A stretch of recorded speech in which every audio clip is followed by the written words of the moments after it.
Good evening, and welcome to the East Bridgewater Capital Committee meeting on March 11th, 2024. Before we get started, we have a couple of departments here to go through some requests. Just kind of give you a little picture of the financial picture here. Right now, in the stabilization fund, there's $2.5 million. And the capital stabilization fund is $4.3 million. This was as of December 31st. Doesn't take into anything in consideration after that. Right now,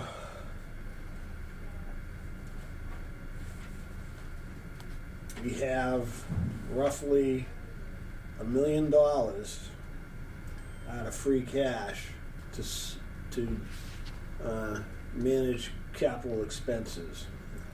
That means it's a deviation from our plan already, which we don't know what the town wants to do ultimately. And that deviation is every year for the past 3 years, we've been reducing the amount of free cash used in the operating budget because we know that's detrimental to begin with because it's not a constant source of income. And so we've been cutting away 25% each year. That's not cutting it back this year, leaves us that money. At the same time, it takes into consideration the articles we've already had presented for town meeting and the special town meeting. It does not take into consideration any unresolved contracts at this point. So unresolved contracts are not inclusive. So I would venture a guess that we are probably be between the ability to spend $700,000 to $900,000 on capital this year, because our long-range picture and our long-range forecast with the debt that we have with Plymouth County, it could be pretty bad in 3 years from now if we use any other sources of funding for our budget. We'd probably want to save our resources, and this is my opinion, our resources until the third or fourth year of this, probably the third year, because of the amount of money we have to put into the budget. With keeping into consideration that once this Plymouth County debt is over with, we should be in a much better financial situation. But it's up to the towns, folks. So who's going to present to us first? You get to leave if you do. Oh, you get, well, there's only really Never get to leave. couple of presentations. It's all you anyway, John, so. Usually it is. Well, let me clarify that. You're the representing face of these initiatives, Appreciate that. okay? These initiatives are undertaken by the school and the library and other town departments, but it's a coordinated effort through the DPW. Project management. Project management. All right. So, John, why don't we talk about what you got on the list here? So this year, recognizing the issues that are facing the town, but also recognizing the fact that, we have a town that continues to need to be maintained, and we've gone through cycles before where we haven't contributed, and we haven't allocated funds to our capital plan. We still feel it's necessary to bring these projects forward, and to David's point, let the voters of the town make the ultimate decisions, but based on the resources we have. So we're moving forward again with the commitment to try to continue to maintain infrastructure, in particular our infrastructure, I'm referring to our pavement. So we've prepared a proposal to look at maintaining public ways based on the same amount of funding that we've been getting for the approximately 7 years. The town's been allocating about between $500,000 and $600,000 annually to pavement maintenance. I think everyone's aware, though, what $500,000 to $600,000 bought 6 to 7 years ago, buys about 60% of that today. So, you know, we've all been faced with inflationary pressures. Pavement itself, 7 years ago, we were paying about $56 a ton for asphalt laid in place. Now we're paying $105 a ton. So we've seen inflationary pressures like that. Labor costs have obviously escalated. But, so as part of our 5-year capital plan this year, we're proposing allocation of, or request for $561,000, 312. Can we cut the 12 cents? We could, if you want to round up. And those would address several of our significant subdivisions. Last year, the town voted to accept approximately 9 subdivisions that had previously been considered unaccepted through special legislation that had previously been passed. So it allowed the town to, I don't want to say circumvent, but utilize a different process through legislative action to accept these roads as public ways. So they didn't go through the typical planning board as-built process. But with that, there was a recognition that these streets that were accepted were 30 to 40 plus years old and in the condition of a 30 to 40 plus year old roadway. No additional funding came with that. There were no dollars that were associated where typically when the planning board accepts a roadway, it's in good condition because it's relatively new. So I've said on a couple of occasions, just because the town accepted the road, there's no additional funds moving forward. So we're going to have to come up with a phased-in approach of how we're going to start to maintain these new miles of roadway. John, are the worst of those in worse condition than sort of what else is around town before you think about them? Not entirely. So what I've been using for the last 10 to 12 years is a pavement management plan. We actually look at each segment of roadway in 100-foot sections, and you get what's called an RSR. And it gives you a road section rating. So, and then at that point it averages either the section or the entire roadway, and then we look at a subdivision in totality. So, everyone thinks their road is the worst. It's just human nature. Yep. But at this point, what I'm proposing is sort of because, so Fieldcrest Landing. I know some of them were in pretty bad shape. Fieldcrest Road was probably one of the worst, but it's also one of the biggest. So we were looking at about $700,000 to repair Fieldcrest Landing. That's one street, one section, one subdivision, and we accepted essentially 9 that were in that similar situation. But we also still have other subdivisions that have, were accepted properly and went through the right channels, like Sachem Rock Ave. Similar sized subdivision, similar price tag. So we need to find some equity in the fact that these roads were already programmed into our plan, and now we've added these additional roads, and so again we need to find some equity in the plan. So what we're going to start working towards is addressing all of the subdivision in sort of different phases. So rather than going in and completing one subdivision entirely in one season, they're going to have to. What I'm proposing is that we look at the subdivisions and do a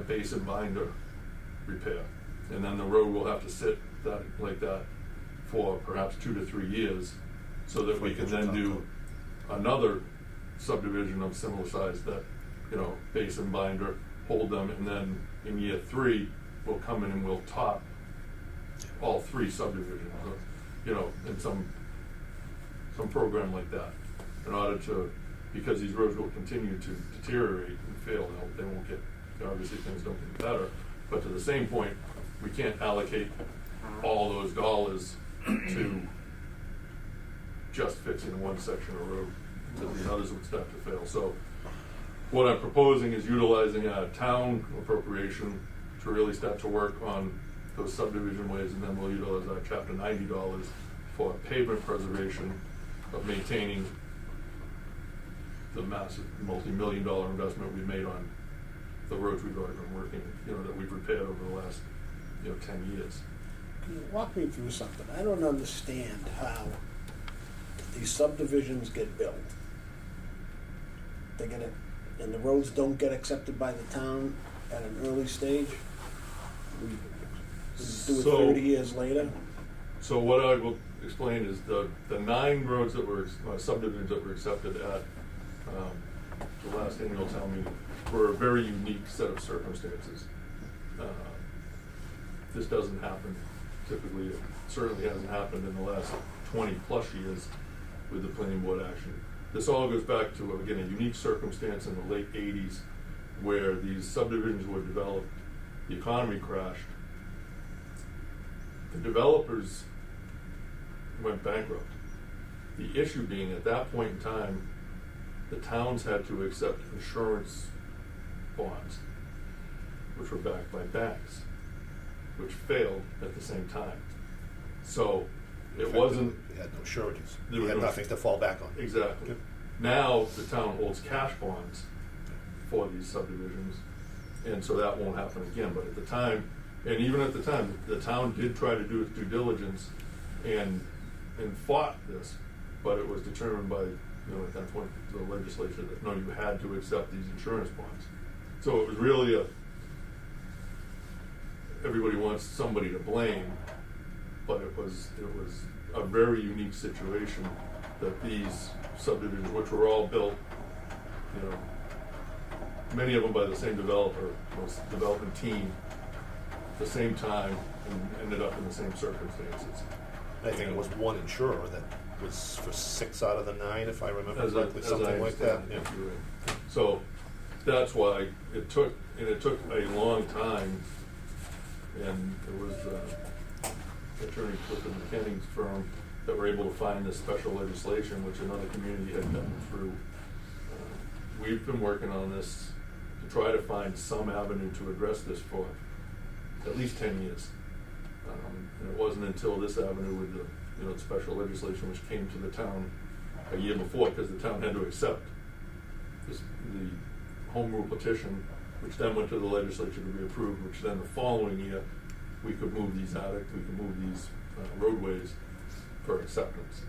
Because previous to that,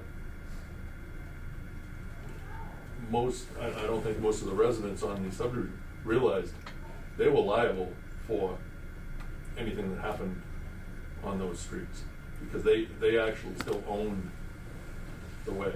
They owned the... Had you been plowing those streets? Yes. We had been, and I will be forthright. As far as I'm concerned, those were residents of our towns that were paying taxes and, plowing streets, or even, maintaining the stormwater systems and things. That's plowing obviously is an emergency condition. We're not gonna, ignore those. Different than a subdivision per se that's under construction. Those are the responsibility of the contractors until they're done. But these were outliers to that situation, and so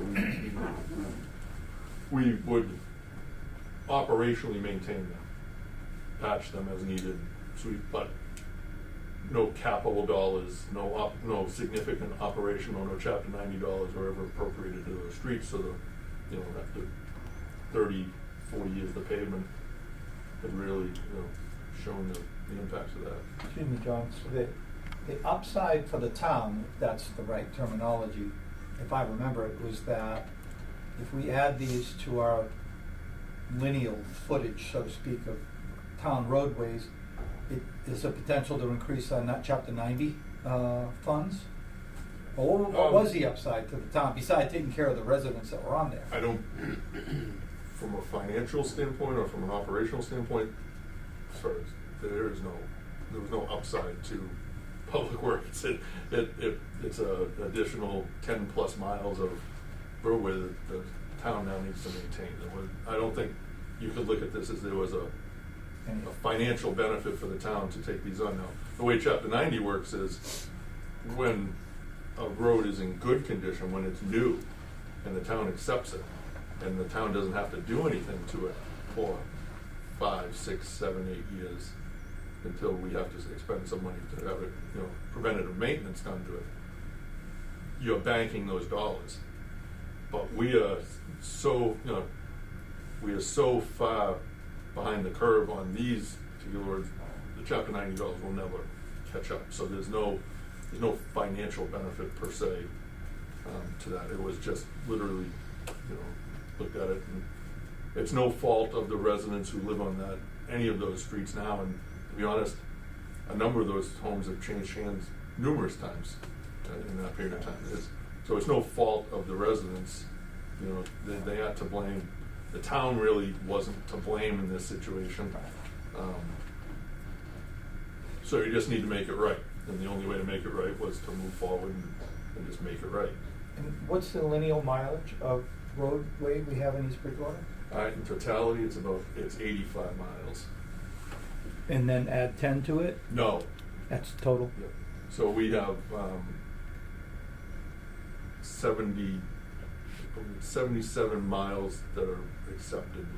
There's some miles of private way and other miles that are under like state DOT jurisdiction, like Route 18. So we don't maintain them. So our Chapter 90 accepted roadway is, I believe it's 74.7 miles with these additional. And it takes a little while for the state to catch up. So these miles that have been recently accepted now need to go through the Chapter 90 acceptance policy, which is really just a process. Now the issue being the amount of dollars committed to fund Chapter 90, which is $200 million for the state. That number hasn't changed since 2012. So you can imagine East Bridgewater is not the only town in Massachusetts that has added mileage. So as towns add mileage to their road inventory, the whole reduces. So you actually can see your Chapter 90 start to proportionately be reduced because the pot's still the same, but everything's increasing. And road mileage isn't the only factor either. There's 3 factors that go into the Chapter 90 formula, primarily being road mileage. I think that's 56% of the formula. The town's population is about 27%. And then the employment in your town. So the number of jobs that are in your community factor into your Chapter 90. Physically in the town. Physically in the we town. have 300 jobs in the town. And unfortunately, East Bridgewater is a very bedroom community. Most of the people in East Bridgewater leave to go to work. So we don't get a great benefit from that either. So Chapter 90, although it's approaching $400,000, that's been the same number also, even as we've added mileage through these processes and things. Thanks. It's a tough stone to squeeze. So obviously the dollars that are supplemented here are significant as we try to maintain. It's over 1 million square yards of pavement we try to maintain. So your ask is for 561 in addition to the Chapter 90, which is about 400? Correct. Okay. We won't vote tonight on tonight's review. John, can we talk about the membrane filter? Yes, the membrane filters are For the wastewater treatment plant. The wastewater treatment plant is approaching 12 years of age, service, and they're really, the filters that, utilize to process the sanitary waste before it's discharged. There's a few different factors involved. They're reaching the end of their life. When they have to come offline for maintenance, which is happening more and more, it means we have to actually have the systems pumped. So we have to take the system offline. It's not processing, which means that it's pretty costly pumping fees. We can spend, after a week like this, if there's any groundwater intrusion, which does happen, we can spend $7,500 just in pumping fees, just to be off for a couple days. How do you get groundwater intrusion if these are all new lines? The tanks, the way they're sealed, they're concrete tanks that are in the ground, and they're in the ground, 25 feet. So it's, but when the groundwater, right now the groundwater is significantly higher than average. So as it gets to one of the seams in the tank, it will infiltrate through that concrete tank. So if we're offline, and the other thing is, it's these tanks out on these membrane filters out at the shelves at Home Depot. So when there's a failure or they need to be taken out, and that's what the intent will be, is we'll replace these with a new set. The existing set will be rehabbed, so we'll have a backup set for them. Didn't we do this before? Yes. We bought tanks, filters before. Okay. Would this be a debt exclusion, or just? No, it's a, and to be honest, I think it's a $40,000 capital request. Yeah.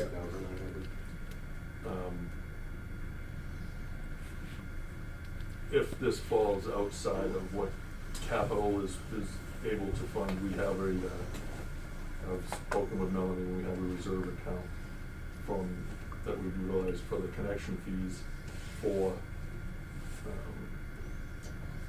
the properties that are tied in on Route 18.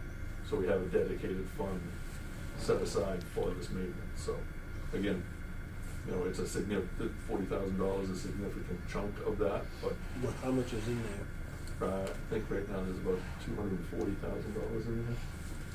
Is that in the water department or is that the sewer? That's sewer. Sewer is not Because you have separate. this listed under the water department, so this should be sewer replacement? Oh, wastewater, is it? No, it Or just is it says sewer? water. Just says water. Yeah, no, it should have been. Wastewater? Wastewater or Okay. sewer. That makes a difference. Yeah. Are we thinking more forward, or are we just focusing? Well, this is like, we gotta figure this out first. So, okay. And now we have John's here. He's a very busy man, so perhaps we can talk about the retro light fitting in the project. And the project managers can tell us about it, huh? I'll yield to Brian. The lighting retrofit, that was slated for the high school. This would be the third phase of it and the final phase of the lighting retrofit. We did one phase, which was funded through capital. The second phase was through capital. Last year, we were designated as a green community, and we got a $165,000 grant. We did a lot of interior lighting retrofits. And we're getting another grant this year for $200,000. We'll be doing some more lighting retrofits. This will help us pay the balance, because between the grant and the incentive rebates we get from the utility companies, there's still a cost to the town. So This would cover those costs. that's the outstanding balance. It would be, yes. What's that number? For 5 different projects. So what's the total for the whole lighting upgrade? Retrofitting? Roughly about 192,000. Yeah, but you said you got 160 grants and 200. The 160 was our designation grant. We already spent that. But for lighting? Lighting and energy efficiencies. Lighting. We're going to do the third phase of lighting at the high school, which includes all the office areas and the classrooms. Middle school lighting LED. Yeah. Middle school transformers, there's 5 transformers I'd like to get replaced. In this building, VFD drives on the 3 circulator pumps in the boiler room, and the weatherization measures at the library. And that's what you're spending the 165 on? That's what we're spending the 200 on. We already spent the 165. So what does this 100 cover? That 200, we have to spread it out with the measures of the grant. You can't spend it all on one thing, so you gotta measure it out. So every one of these measures has a, say, $100,000 cost. Green communities will give you 25. You might get a $25,000 rebate, so you've got a balance of 50. That's where this comes in. To pay for the balance of, the whole cost of the project isn't covered by green communities or the incentive. Okay. So the part that's not covered by that you're asking this $100,000 for, what specifically does that cover? What are we doing with that money? All those same things. So Or it's just- like- So they won't let you take $160,000 and spend it on one project. Okay. They give you $200,000 of grant funding, but they won't let you take $200,000 and apply it to one $200,000 project. So, yeah. So you have to come up with a number of different projects and identify, and then that grant can be used to fund to 25% of the retro upgrade. And then National Grid has incentive programs where they cover or they will match the other 25%. So now 50% of the upgrade is covered, and then 50% is on the town to cover. But they won't let you take, which is my understanding, they won't let you take the entire sum On one project. on one project. So, They so want the answer to the question is library, middle school, The middle 5 school, projects that I just mentioned, the high school, weatherization of the and library, the here. VFD drives here, transformers at the middle school, lighting at the middle school, and the final phase of lighting at the high school. So if you wanted to look at it, each one is a $40,000 project. The grant and incentives will cover $20,000 of the $40,000 project. We've identified 5 projects that fit in that criteria, and the criteria is pretty restrictive now.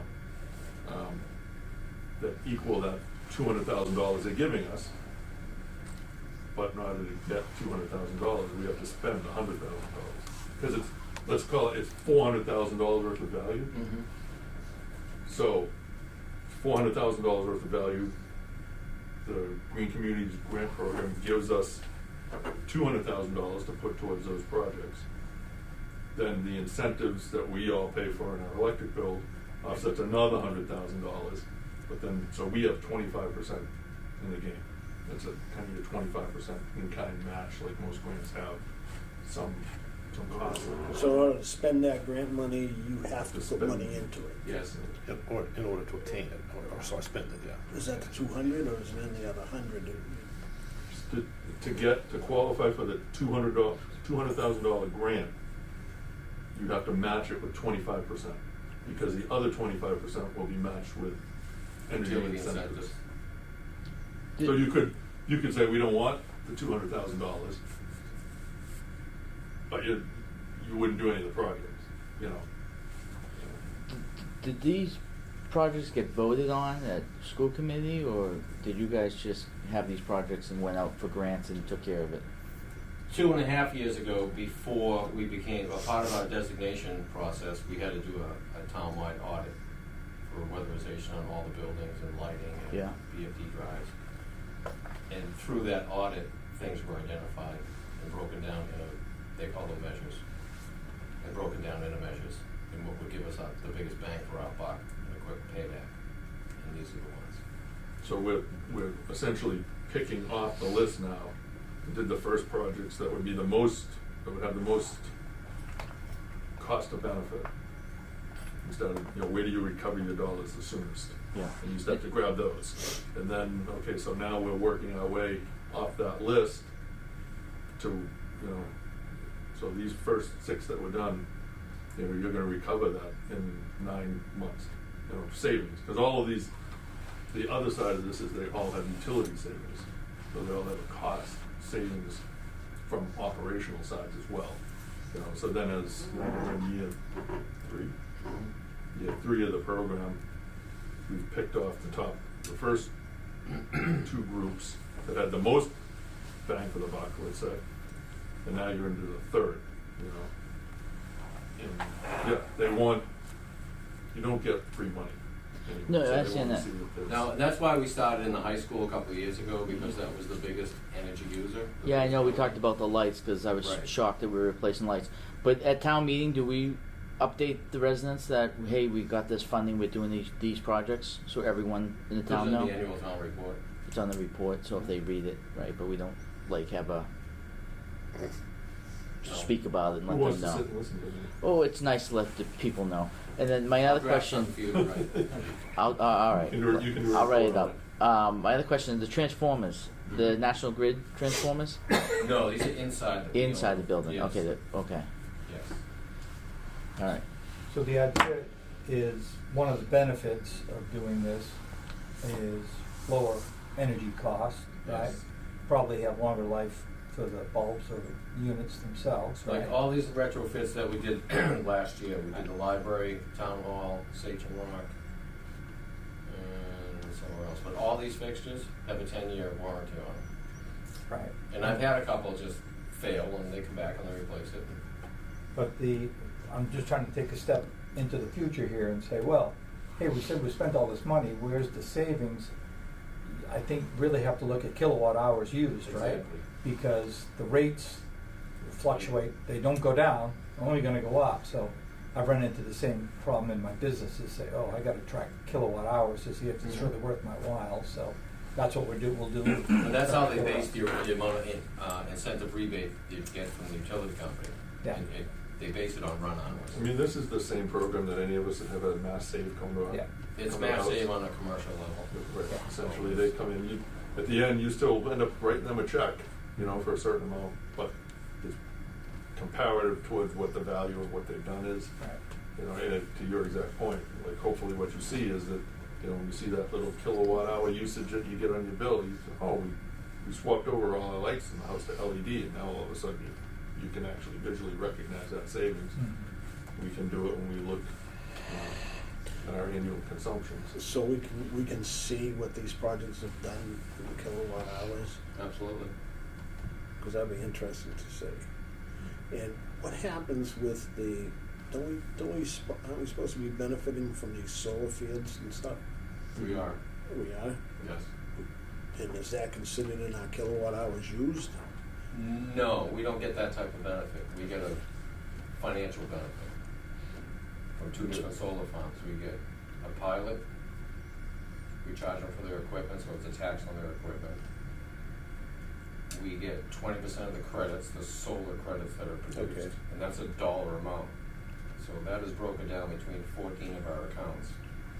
They have a Z schedule, they call it a Z schedule, you can adjust it every 6 months or so, and you allocate a certain amount of solar credits to each account to offset the balance. They're like dollars, each credit So you is get a dollar. credit on those accounts. Yes. I mean, we spend well over $1 million a year. Yeah, I think last year it was 1.3 in electricity costs.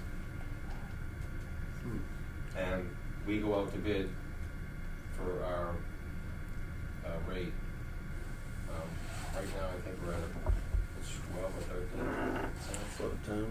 Yeah, which is a pretty good rate right now. 12 or 13 cents per kilowatt hour? Yeah. Yeah, that's a good rate. I gotta let it know. We do have an energy consultant that we use. He's actually paid for through one of our solar farms. As part of the deal that they made. His services are paid through that. So, yeah. Am I able so- to ask a question? Am I able to ask You a can question? live in the town. For your residents? Can one of the projects be the auditorium lighting? Maybe the next round. I can't change what they already have down. Which auditorium? High school. There's, Is that the 45,000? No. No, okay. they've already been defined, like The projects have already 7 been months defined. ago. Yeah, now they're approved by Green Communities, and the incentives are based on what we have going. So But the next round, yeah. And the other thing is, green communities and, well, more so the utility companies are getting away from LED lighting kickbacks because they figure everybody's already done it, so they're moving on to other things to give you an incentive, which they want everybody to go with electric heat. They wanna swap all the buildings over to Common heat pumps. pumps. Like green communities wouldn't give me any money towards a boiler replacement. Anything that burns a fossil fuel, they will not give you any money. Same with MSBA. So they're all getting on that, let's go electric boat. Well, I actually converted to a heat pump with Mass Save, boiler, heat pump, and air conditioning. And I've used a lot less electricity. Did you upgrade your generator? Yeah, it's new, yeah. So there's, More power, there's a- You put brown on. so used a lot less electricity and a lot less gas also because of the heat pump. So, you know, they're not the worst thing to do, the heat pumps. In a residential setting, yeah, I could see the value, Yeah. but in a larger commercial setting or a large, like the middle school, we'd need so many of them. The electrical system couldn't handle the load. Neither could the generator. So if I lose power, I can't heat the building. Do we have is that a dual source down there, or is it all gas? It's all gas. We removed the oil tanks 5-6 years ago. Same thing here? Central School, This Yeah. is all gas. Same thing that happened at the central school. They hadn't been burning oil for 4 or 5 years. So the fire chief said, you know, technically they're abandoned tanks, we gotta take them out of the ground. There was one at the central school, a 10,000 gallon tank, and 2 10,000 gallon tanks at the middle school. Because I remember back like, God, that'd be 2008 or so. When, you know, one year it was, gas was high, the next year the oil was high, so you could go back and forth. But the gas company was still charging the commercial users a tariff to have the ability to burn their gas if they wanted to. Even though you knew oil was gonna be cheaper that season and you're burning oil, you still had to pay them a tariff to have the gas available if you And wanted. it's not a simple, it's not a flip of the switch to move between It's not that complicated, Oil but and gas. Just when you're doing it, don't be smoking, Yeah. right? Okay. gas is just so much easier, I think. It's cleaner, burns cleaner, you don't have to store it. Okay. Anybody, any other questions? Want to move down the list? Library, repoint the brick exterior and windows. They got $0. I got no dollars in this one here. So I personally did not recommend that these went forward. The Okay. Board of Trustees, the Library Board of Trustees wanted these to be put forward. I spoke to the director. I said, well, why don't you put them on the radar of the capital committee and let them know that, you know, these things will be coming down the pike. Yep. She wanted me to go out and get estimates for all this. I said, I don't have the money to do that. To have a contractor come in and assess the exterior of the building. Okay. So, there are no numbers on it. Okay. And You the have a other thing is, ballpark? we haven't even done the roof yet. Yeah. I was thinking about that earlier today. And I brought that to their attention. I said, we haven't even started this yet, and you guys are asking for 2 more things here. Just, let's put it on their radar, get it in your capital plan, and So with the windows, you had mentioned one of the projects we have is insulation of the library. yes. Does that have anything to do with the windows? They are gonna do some weatherization on the windows. It's kind of a Band-Aid approach, but there's not much you can do with those windows. Yeah. It'll help, definitely help, save some energy. All right. Town hall break room and building inspectors, IT office renovations. Town hall break room is actually this room right here, and I think the Board of Selectmen's office might have shared some emails with the capital committee about this, and the employees of the building not having a place to go eat their lunch, other than their desk, and getting out of their workspace. So the deal was to break this room in half, and make that half a lunch break room, bring up some plumbing up here and a sink and a refrigerator and some furniture. And then this half of the room becomes the building inspector's office, Currently, the building inspector is behind that bulletin board in an 8x8 space with no door. It's very cramped. He can't even have a guest in his office. And that office is actually the last one in the town hall that we haven't renovated yet. As far as paint, changing the light out of the ceiling, and carpet. So we've moved the building inspector up here, put some file cabinets in his office. There's 37 file cabinets in there. And it'll be the last one in the building. And the IT office downstairs just needs paint and carpet.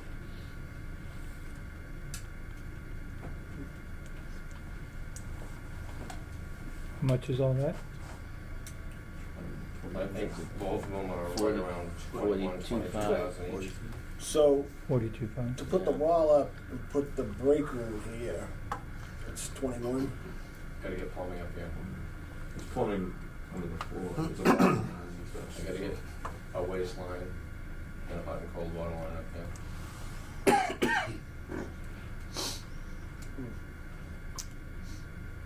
Cabinets, appliances, And what would this room be? Halved? yeah, pretty much. Yeah, probably right in line with this window. But I mean, this would be very small though. Both of them relatively small. Yeah, they're both 10 by 12 at least. That one might be a little bit bigger. I was just figuring if we did like right in here, we wouldn't have to mess with these windows in the hallway. Well, that's what I was thinking to be on the other one. The staff doesn't, you know, the staff It'd only doesn't all be break one or the two lunch in the here same at a time, so. That's what I was gonna say, that they don't all go at once, right? It's- Well, I've seen them come up here during the day and eat lunch and stuff. You know, anyway. Charlie could share the emails that Yeah. came from employees of the town hall But, you know, expressing their interest in it. yeah, one of the comments, things in the justification is that most of them don't live in town, so they can't go home. And they have to eat in their cars and Yeah. wherever catch can, you know. How would the HVAC work? I see you got supplies on both sides. Where's the return? In the hallway. No, so, We could add one. Okay. Six yard salt spreaders. Yes, we are proposing to replace two what are now obsolete material spreaders. They were here before I came to work. We swapped them to multiple chassis through the years. And they have just gotten to the point where it's almost impossible to. We're buying parts and stuff off eBay. We're trying to find. What's your snow and ice budget this year? What'd you spend? So that's what my intent would be to utilize. What I'd like is just capital's approval, and then we've had It some wasn't a savings. bad year. Yeah, so I'd like to just utilize that. I've spoken to the town account. I know. For Remember April 1st, people. Come on, it's 50. That's right. Yeah. Spent a lot of money April 1st of 1997. But yeah, that would be our intent. Would be to actually utilize that snow and ice funds to cover this. The cost. How much do we fund each year? How much? How much do we fund each year? Our snow and ice budget is $25,000. How full are we in the salt shed? 3/4. And now we keep ahead Yeah. on that. Again, as I think I've told you all, I've never seen, with the exception of 1 year, 25 years of doing this, I've only seen 1 year where the price actually went down. So we purchase as we go. It's one of those things you want to keep the salt ahead of you. You don't want to be chasing salt. So How much have you spent of that so far? I believe we have spent about 240 Maybe it was around 260,000. 200 from the last Yeah. time we talked. So we have adequate funds to purchase these. And so so the other question I have, because I don't know the answer, with the rules around the snow and ice. I know we can't fund it any less next year, it has to always be 400, right? You can't go down. Correct. But if you don't spend it all, does it generally just come back to free cash? Okay. The other thing I would say is, we have not had so the 400, and more for a finance committee understanding, but I think it's good for anyone that's listening to understand that $400,000 was I think the number was adjusted in 2020. Since that point, and that was based on 5 years minus The blizzard. 2015. We didn't take that in. That was an outlier year. We spent about, I think it was $900,000 that winter. So I just tell everyone, we have not had any significant snow since 2018. Very little this winter. Last year, essentially none. The year before that, we had that one day where we got 30 inches of snow. So I just tell people, Yeah, when but we start that's- talking about going back, that costs Well, we us. can't go back. Well, looking at it, I just like to predicate that, we still live in New England, and I don't think all winters are over. But It's definitely changing. It used to be every year, $50,000, and we shelling out 250, Absolutely. 300. Right. Out No, of this free is, cash anyway. it's a much better way to manage and budget our operations. And so I would say that in a normal, if we were to say have 4 to 6 snow events and 15 to 20 sanding events, that we should be in a good budget place. How much are you looking for the spreaders? We could make a motion to approve that from the capital committee's 5,000. perspective. And that gets us Can we move the rest of the money into roads? The rest of the snow and ice, the road money? You're not with it. I think you could only do that at an action of town meeting. So They would go back to free cash. we know you talked to Melanie, right, it would go to free cash, or it would need to be, if it was able to be done, it would be, because it's a fiscal appropriation, so it would need to be expended by June 30th, So I'd make a motion then for the committee to approve the purchase of 2 new 6-yard sanders, total $35,000, provided there is sufficient funding in the snow and ice budget to do so. Second. Second, all in favor? Aye.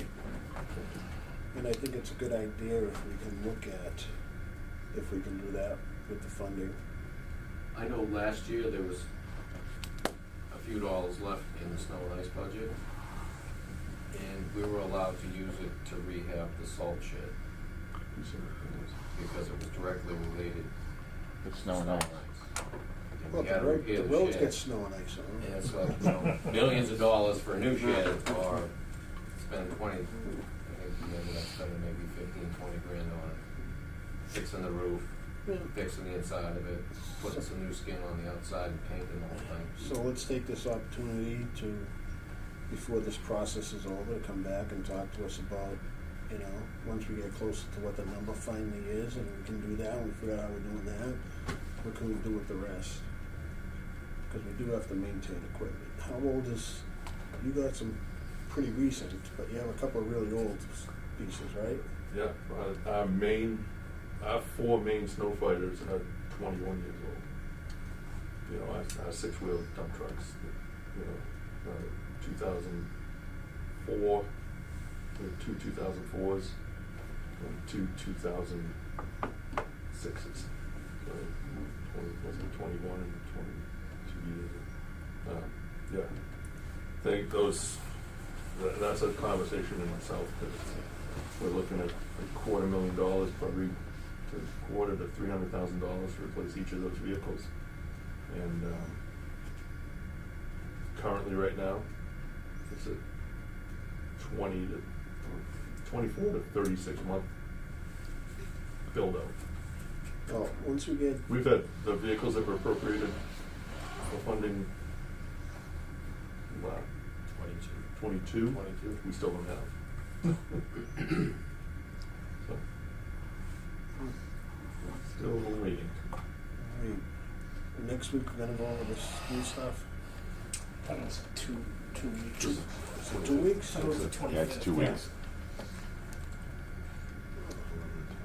Doesn't sound like there's any money left over. That's why I wanted to go first. Were you here for the whole school stuff? No, just the. Just the lighting thing? facilities Yeah, the side. school would be on Okay. the 25th with the police department Okay. and IT.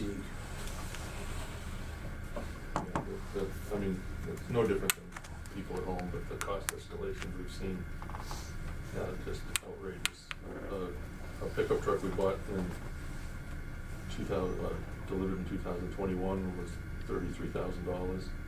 That same exact truck that hasn't been delivered yet is $53,000. An outfitted 1-ton dump truck with a sander and a plow now is over $100,000. I think the last one we appropriated funding for, we thought we could have, fully outfitted and be, $70,000. The equipment prices are just.